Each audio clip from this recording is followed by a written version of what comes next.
হাজব্যান্ডকে আমি যাই বলি ও পৃথিবীতে আমাকে কিছুতে না বলে না, একটা জিনিস ব্যতীত, সেটা হচ্ছে যদি আমি ওকে বলি আমরা কি বিদেশে কখনো সেটেল হব, ও বলে না। আমি কখনোই, আমি যদি এখানে থালা বাসন মাঝি কোনো রেস্টুরেন্টে, আমি তারপরও এখানে থাকবো, আমি কাজ করি না করি আমি এখানেই থাকবো, আমি আমার দেশ ছেড়ে কখনো যাব না। আপনারা যদি আগামী 20 বছর পরে ওকে একই প্রশ্নটা করেন, ও একই বলবে। হয়তো বা আমার প্রেশার বা ফ্যামিলির প্রেশারে কিছু হয়তো ওকে করতে হতে পারে, যেটা আমিও আসলে চাই না। আমি এই কারণে বিদেশে পড়তেও যাইনি, কারণ আমার কাছে মনে হয় যেখানে আমার ঘাঁটি, যেখানে আমার সব নিজের ভাষা সবকিছু, সেটা ছেড়ে আসলে আমার পক্ষে যাওয়া সম্ভব না। আর ও তো আরই না। আমি যখন কিছু করি, আমার he is my pillar of strength and I am his pillar of strength. তো আপনি যদি সহযোগিতা করেন, আপনি যদি কি কাজ করছি, কি মন চায়, সেটাকে যদি আপনি প্রায়োরিটাইজ করেন, আপনার মন, আমি যদি প্রায়োরিটাইজ করি আমার হাজব্যান্ডেরটা, আমার হাজব্যান্ড যদি আমারটা প্রায়োরিটাইজ করে, তখন কিন্তু পরিবারে বাসার মধ্যে একটা খুব সুন্দর একটা এনভায়রনমেন্ট থাকে, যেটা আপনার বাইরেও সেটা কিন্তু দেখা যায়। আপনি যদি বাসায় ফ্রাস্ট্রেটেড থাকেন, বাইরেও কিন্তু সেটা বের হয়ে আসবে, প্রকাশ হবে। কারণ কতক্ষণ আপনি অভিনয় করবেন? তো দুজন দুজনকে সাপোর্ট করাটা সবচেয়ে ইম্পর্টেন্ট, সত্য কথা বলাটা খুবই জরুরি।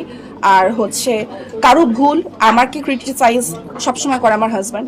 আমার হাজব্যান্ডকে সবচেয়ে বেশি ক্রিটিসাইজ আমি করি, আমার থেকে বেশি কেউ করে না। নখ কেন বাঁকা, কোনো শর্ট ক্লোজ শট হলে হাত ধরছে, এটা আমার খেয়াল করি না, আমি দেখি নখ ঠিক আছে নাকি। তো ক্রিটিসাইজেশনের মাধ্যমেই আসলে সবকিছু হয়, দুজনকে বেটার করে। কেউ ভুল করলে আরেকজন শিখাবে, আমি ভুল করলে আমার হাজব্যান্ড আমাকে শিখাবে, আমার হাজব্যান্ড ভুল করলে আমি শিখাবো। এটা আমি অনেক আগে থেকে চেতাম উনি আমাদের দেশকে লিড করুক। এক প্রকার বলা যায় স্বপ্ন পূরণ। ইউনূস সাহেব আমাদের দেশকে লিড করছেন, স্যার এসেছেন, আমরা সুন্দর একটা বাংলাদেশ দেখতে পারবো। কারণ বড় ব্রড মাইন্ডেড কেউ যে সময় এখন একটা বড় পজিশন হোল্ড করে, আপনি ভালো কিছুই আশা করবেন। আর ওনার মতো মানুষের কাছ থেকে আপনি যদি কম ভালো আশা করেন, সেটা আসলে অনেক ভালো।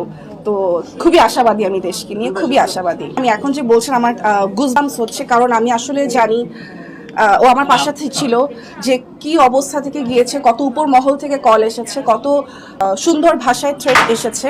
কিন্তু সেগুলা যখন আমি প্রচুর কান্নাকাটি করেছি, কারণ আমার আসলে ওই সব, তারপরেও আমাকে বুঝিয়ে ও খুব এই জিনিসগুলো ও কি কাজ করে না করে এগুলো কখনো ও মিডিয়ায় বলে না।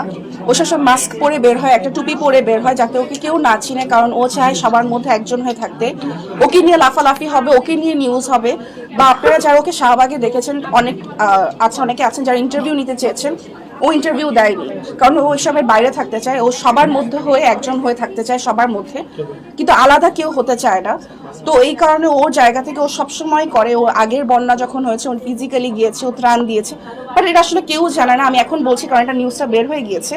এরকম আরো অনেক কিছু, এরকম অনেক কিছু আছে যেটা আমি এখন ডিসক্লোজ করবো না, বিকজ ও নিজে সেগুলো ডিসক্লোজ করেনি।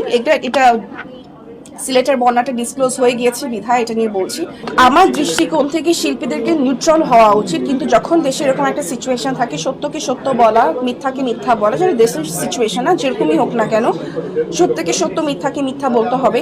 তবে যেটা আমি বললাম, যখন আপনি এত মানুষের কাছে একটা পরিচিত মুখ থাকবেন, আপনাকে কিন্তু উপর মহলের মানুষও চিনবে।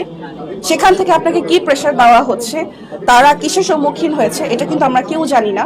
আমরা তাদেরকে নিয়ে কথা বলছি, তাদেরকে নিয়ে অনেক কিছু বলছি, হয়তোবা তাদের পিছনের স্টোরি আমরা জানি না, হয়তোবা তাদেরকে কিছু বলা হয়েছে।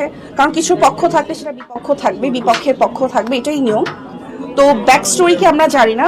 তবে মুখের ভাষা, মুখের শব্দ চয়ন আমাদের নিজেদের হাতে। সেই শব্দ চয়নটা সঠিক ও সুষ্ঠু হওয়া উচিত ছিল, যেটা কিছু ক্ষেত্রে হয়নি। সেটা কিছু ক্ষেত্রে ব্যাঘাত ঘটেছে, সেটা হওয়াটা আসলে উচিত হয়নি। আমি অসম্ভব গর্বিত, কারণ আমার